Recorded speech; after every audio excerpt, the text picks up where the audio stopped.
mind in the physical body. However, your mind is the core of your soul and is always connected with the world beyond this one. The mind is like an electromagnet, and the frequencies transmitted by the mind, or the tuning of the mind, are constantly interacting with the spirit world. The two are affecting and being affected by each other. The mind is connected to the spirit world in this way. The key to understanding possession lies in the mind. I often explain this law as something similar to changing the TV channel. If the TV is not tuned to a channel, the image won't show. When you properly tune to a specific channel, the image becomes quite clear. This is also how your mind works. Many kinds of frequencies are emitted from heaven and hell, but if people on earth aren't tuned in, they won't receive such signals. There's a vast diversity of signals and messages emanating from all kinds of beings throughout the spirit world. When those frequencies match exactly with the frequencies of people on earth, spirits and humans attune to one another. When spirits are contacted in this way, or when they are needed on earth, they can visit earth. Another case is, if you're acquainted with someone and know his or her name, all you have to do is to call out that name and your mind will connect to him or her right away. If you know a person's face, it's even easier and you can get in contact immediately. This is a law of spiritual connection. You need some connection to attune to a spirit. The spirit world is vast, so if you wish to contact a certain spirit, you need to either to attune yourself to the same frequency or know that spirit. It's just as easy as contacting someone when you know his or her telephone number. If you're able to identify the spirit, you'll be able to reach it. There are also places that are connected to a particular spirit, locations where you can reach a spirit.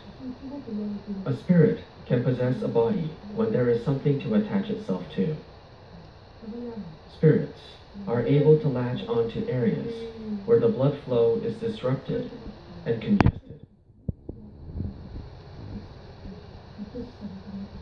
These places become prone to fatigue or pain.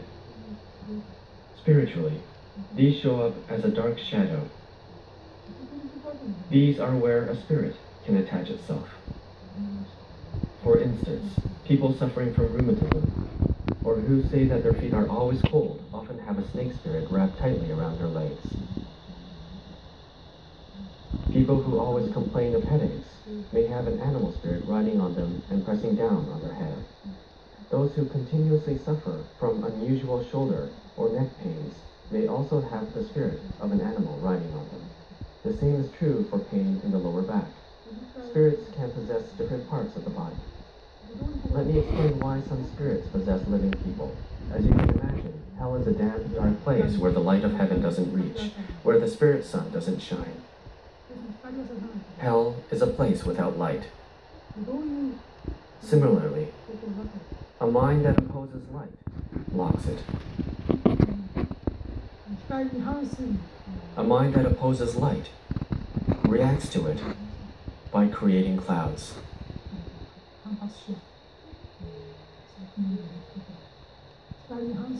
Then what kind of mind opposes light? For living people, it refers to a mind consumed with worries and troubles. Worries and troubles cause the mind to become dark and negative.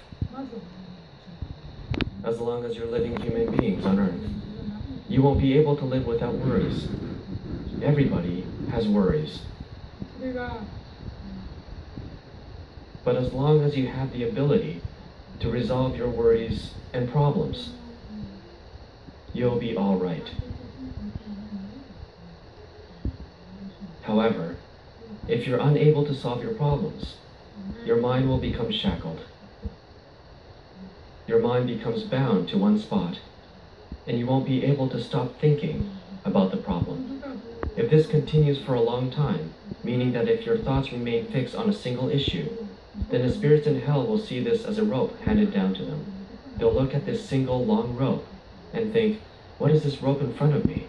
I suppose someone wants me to come up. They will then grab it and begin to climb. They'll approach the person with worries, as if to offer help. So, if you constantly worry about one issue for a long time, spirits from hell will visit you.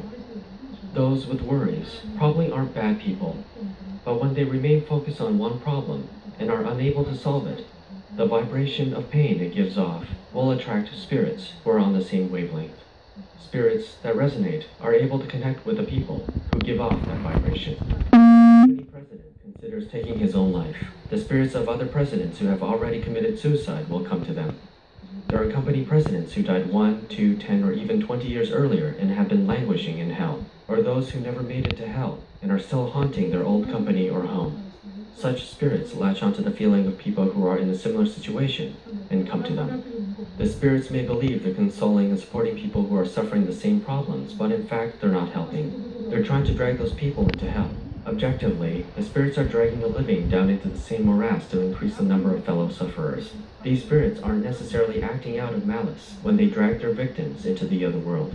They're completely lost, that's all. Their mere presence amplifies sadness and worries in the living, and cause further anguish and confusion. Their presence causes people to lose all hope for the future and choose death. Worries and pain comes with being human. Since ancient times, religions have been teaching ways to overcome them.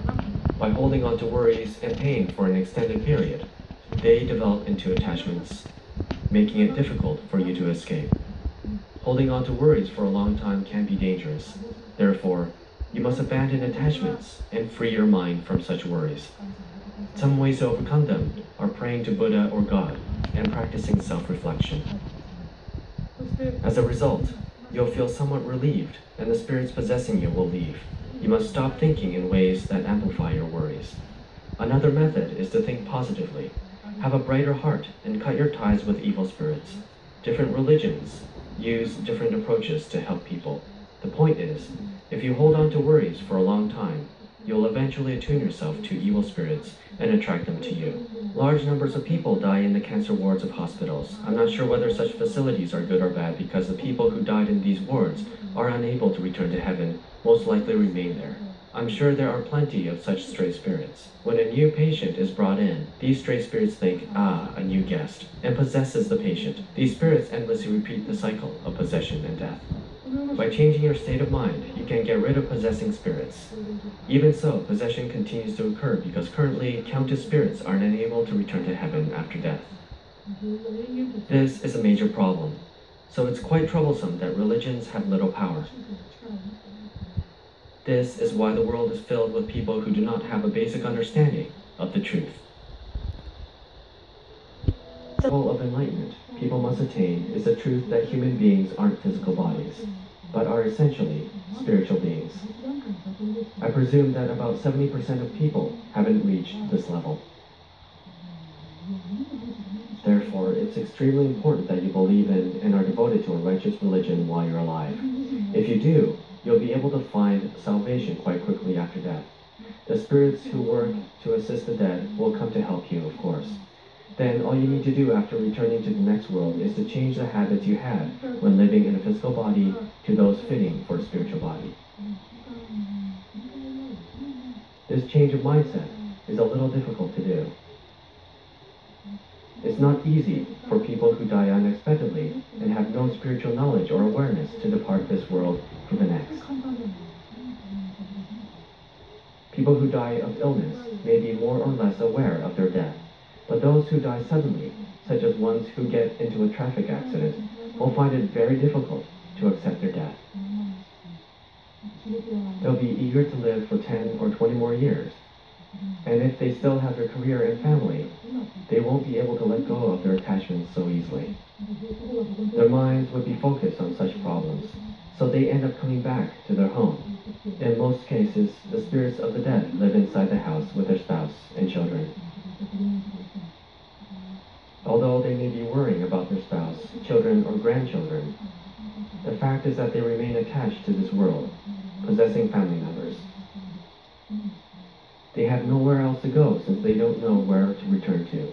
They can't stay in the grave forever. When people are possessed by spirits who are unable to return to heaven, Their bodies feel heavy and unwell.